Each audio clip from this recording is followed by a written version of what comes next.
In this video, I'm going to try to help you get a good price on the wargaming stuff that you sell on eBay.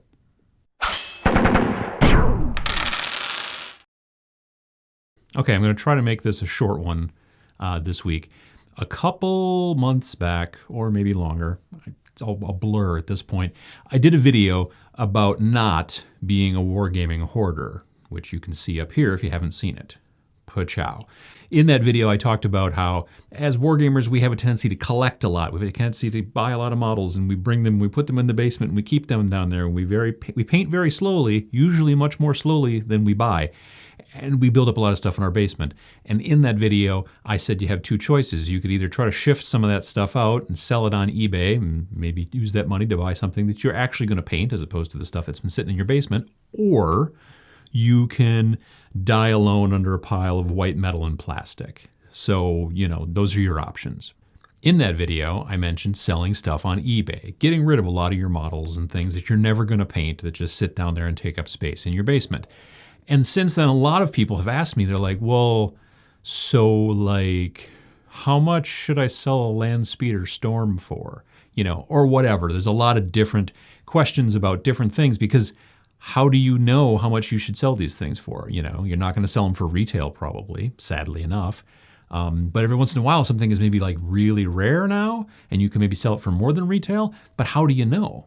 As it turns out, there's no way to absolutely know because the market is the market and people will pay, you know, what they're going to pay. So the way you figure this stuff out, the way you decide is to actually use the tool, use eBay and use it to figure out what the prices should be. Now, I'm not saying that you just type in land speeder Storm and then look at everything that's up there and then just average it and go there. Because the thing is that those are all prices that are currently, those are all things that haven't been sold yet. So someone might be insane who says that they want to sell it for $80, or someone might be insane who says they want to sell it for $2. So you don't want to take those numbers, the things that have the auctions that have not been completed yet. You don't want to use those as your, you know, measuring stick for where you're going to set your price. So how do you find out what things have sold for?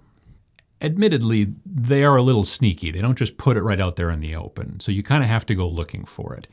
If you're on the desktop, which is to say your laptop or your PC or whatever, when you're looking at the web page, over on the left side, there's a column. Once you've done a search, let's say you've typed in land speeder Storm, over on the left side, there's a column with a bunch of different checkboxes, and you can filter the results. One of them says show only. And then under that is a checkbox for completed items. That's the magic checkbox. That's what you want to hit. When you do that, it will show you all the items that have already finished, okay?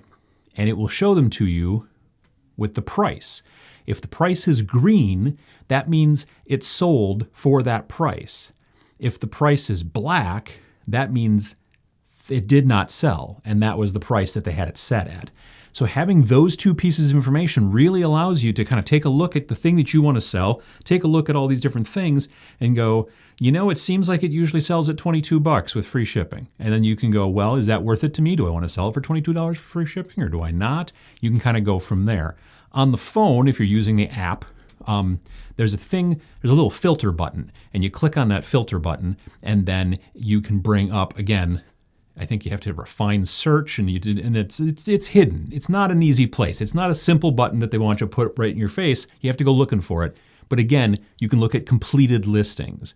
And when you look at your completed listings on the mobile, the green ones are the ones these sold, and the red ones didn't. I think that works better, frankly. Like as a person who does this for a living with the UX and the UI and the making and designing this stuff, the red and the green, way more sense. But anyway, so the point is that you can take a look and see kind of a history of this particular thing that you're trying to get rid of.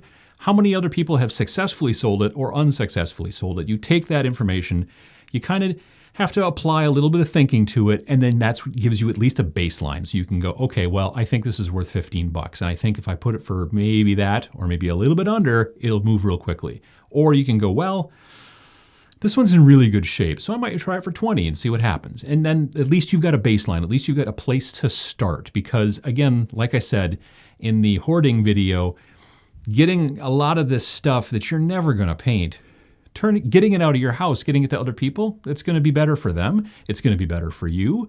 You're going to get some money. You'll be able to take that, maybe buy something else that you may or may not paint down the road. But using the tips and tricks, figuring out how the eBay app works, how the desktop works, looking for these little hidden filters will really help you hit the target for what you want to sell.